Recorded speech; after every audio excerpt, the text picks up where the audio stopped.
ನಿಮ್ಮ favourite serials ಈಗ ಟಿವಿಗಿಂತ ಮುಂಚೆ ಸನ್ ನೆಕ್ಸ್ಟ್ ಆಪ್ ನಲ್ಲಿ ಜಾಲಿಯಾಗಿ ಎಲ್ಲರಿಗಿಂತ ಮುಂಚೆ ನೋಡಿ. ಈಗಲೇ ಸನ್ ನೆಕ್ಸ್ಟ್ ಆಪ್ ಡೌನ್ಲೋಡ್ ಮಾಡಿ ಮತ್ತು ಸಬ್ಸ್ಕ್ರೈಬ್ ಮಾಡ್ಕೊಳ್ಳಿ.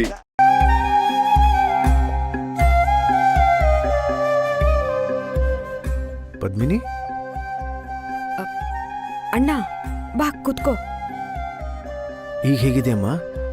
ಪರವಾಗಿಲ್ಲ ಅಣ್ಣ, ಈಗ ಸ್ವಲ್ಪ ಆರಾಮ ಅನಿಸ್ತಿದೆ. ಮಾತ್ರೆ ತಗೊಂಡ? ಹ್ಞೂ ಅಣ್ಣ.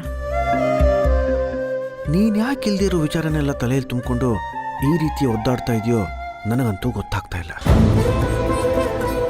ಮೊದಲೆಲ್ಲ ಎಷ್ಟು ಚೆನ್ನಾಗಿ ಪೇಂಟಿಂಗ್ ಮಾಡ್ತಾ ಇದ್ದೆ, ಈ ನಡುವೆ ಒಂದು ಪೇಂಟಿಂಗ್ ಕೂಡ ಮಾಡಲಿಲ್ಲ.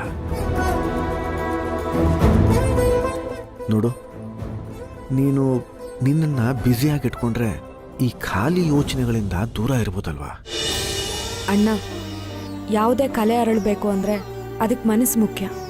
ಮನಸ್ಸು ಪ್ರಶಾಂತವಾಗಿದ್ದರೆ ಏನು ಬೇಕಾದರೂ ಮಾಡ್ಬೋದು.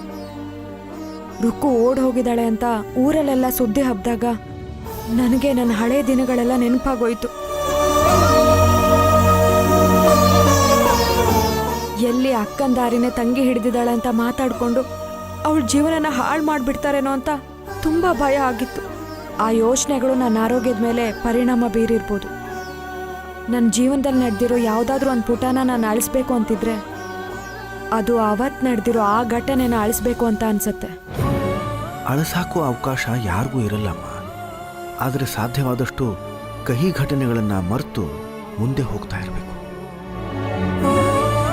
ಈ ವಿಚಾರದಲ್ಲಿ ನಾವು ನಮ್ಮ ಗೋಪಾಲನ್ನ ಆದರ್ಶವಾಗಿಟ್ಕೋಬೇಕು.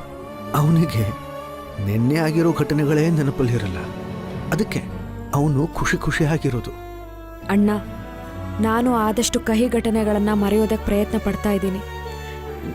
ನಿನ್ನ ಹತ್ರ ಒಂದು ವಿಚಾರ ಮಾತಾಡಬೇಕಿತ್ತು. ಹೇಳಮ್ಮ.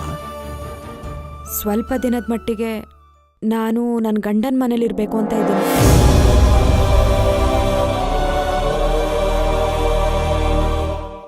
ನಕುಲ್ ಕೂಡ ಅದನ್ನೇ ಹೇಳಿದ್ರು. ನೀನೇನು ಹೇಳ್ತೀಯಾ? ಇನ್ನೇನು 7 ತಿಂಗಳು ತುಂಬುತ್ತೆ ಅಲ್ಲಮ್ಮ. ಎಲ್ಲ ಹೆಣ್ಮಕ್ಳು ತವ್ರ ಮನೆಗೆ ಬಂದು ಡೆಲಿವರಿ ಮುಗಿಸ್ಕೊಂಡು ಮಗು ಜೊತೆ ಗಂಡನ ಮನೆಗೆ ಹೋಗ್ತಾರೆ. ನೀನು ನೋಡಿದ್ರೆ ಈಗಲೇ ಹೋಗ್ಬೇಕು ಅಂತ ಹೇಳ್ತಾ ಇದೆಯಲ್ಲ. ಅಣ್ಣ, ನಾನಿನ್ನೂ ನಕುಲ್ಗೆ ನನ್ನ ನಿರ್ಧಾರನ ಹೇಳಿಲ್ಲ. ಸ್ವಲ್ಪ ಟೈಮ್ ಬೇಕಾಗತ್ತೆ ಅಂತ ಹೇಳಿದ್ದೀನಷ್ಟೆ. ಈಗಿಲ್ಲಿ ತಾತನೂ ಇಲ್ಲ, ಅಜ್ಜಿನೂ ಇಲ್ಲ. ನನಗೆ ಟೈಮ್ ಪಾಸ್ ಮಾಡೋದಕ್ಕೆ ತುಂಬ ಕಷ್ಟ ಆಗ್ತಿದೆ. ಅದಕ್ಕೆ ಸ್ವಲ್ಪ ಚೇಂಜ್ ಇರಲಿ ಅಂತ ನನ್ನ ಗಂಡನ ಮನೆಗೆ ಹೋಗೋದಕ್ಕೆ ಯೋಚನೆ ಮಾಡ್ತಿದ್ದೀನಿ.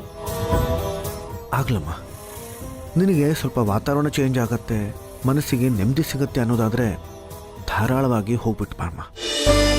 ಅಲ್ಲ ಅಣ್ಣ, ನಾನೀಗ ಗಂಡನ ಮನೆಗೆ ಹೋಗೋದ್ರಿಂದ